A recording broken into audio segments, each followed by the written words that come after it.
Welcome to the GIE Author Interview Series. My name is Professor Gralnek. I'm from Rambam Medical Center in Haifa, Israel, and I am the Senior Associate Editor of Gastrointestinal Endoscopy. I am joined today by Dr. Bill Brugge, who is a Professor of Medicine at Harvard Medical School. Dr. Brugge is also the Director of Endoscopy at Massachusetts General Hospital, and we are going to be discussing your paper, Feasibility of Endoscopic Transesophageal Thoracic Sympathectomy, with video included in the publication. So welcome today. It's a pleasure to have you here. It's a very interesting feasibility study, and can you tell us a little bit about the background of this study and how you decided to do this? Well, we were looking for some applications for NOTES endoscopy. These are transluminal procedures where we're going through the gastric wall or the esophageal wall. And recently we've been investigating the possibility that we can explore the thorax through the wall of the esophagus.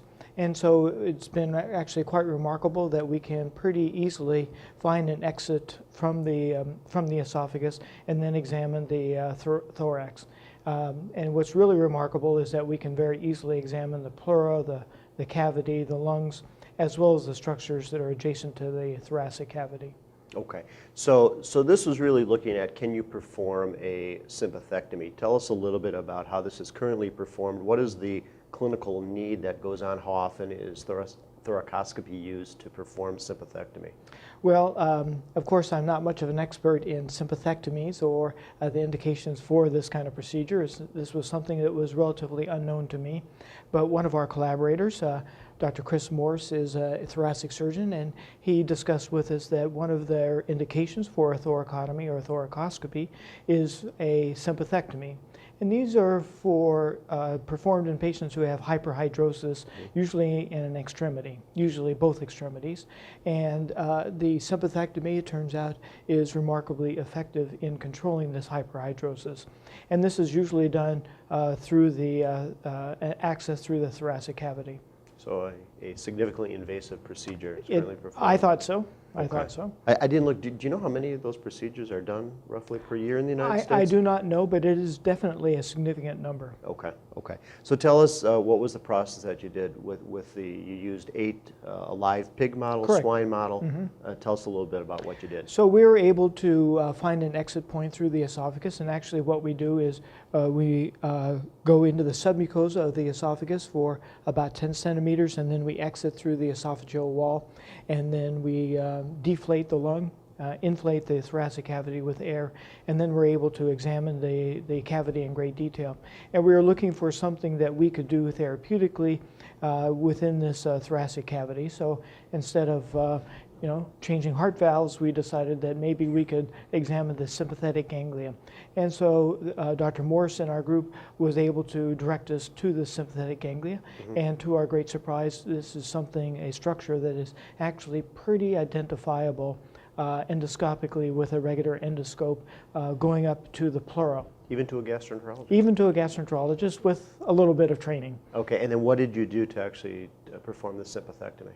So we wanted to go through the pleura, the visceral pleura, and we could see the ganglia right through the pleura.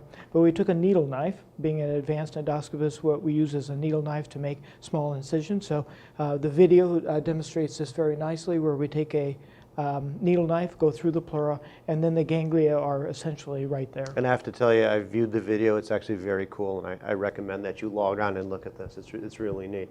So you did this in 8 pigs, and the pigs were euthanized afterwards.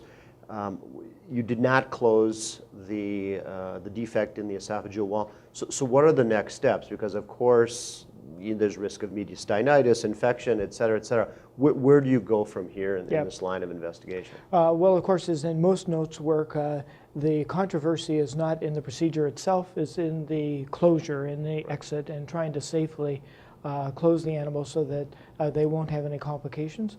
So we've been looking at several different mechanisms for closure, and we're using a variety of ligation devices and actually stents to overlap this area. And so we actually have a large randomized animal study looking at these different techniques to try to determine which is the best one in terms of safety in these animals. And of course, localized mediastinitis is a known complication of going through the esophageal wall. Okay. Do you see this down the road being used in potential human trials if the results are good with this next randomized controlled trial? Well, I would say that in many of the NOTES procedures, I'm actually highly critical of many of them. I don't see a lot of them being performed on humans. This is one where I think actually there is a pretty compelling indication for this, because I think we can do this more safely than with a thoracotomy or thoracoscopy. Okay. Listen, thank you very much for being here. It was a pleasure having you, Dr. Thank you very Brugge. much. And I also want to thank my fellow, Dr. Brian Turner, who is the primary investigator in this manuscript and who performed a majority of the animal work. Thank you. Thank you.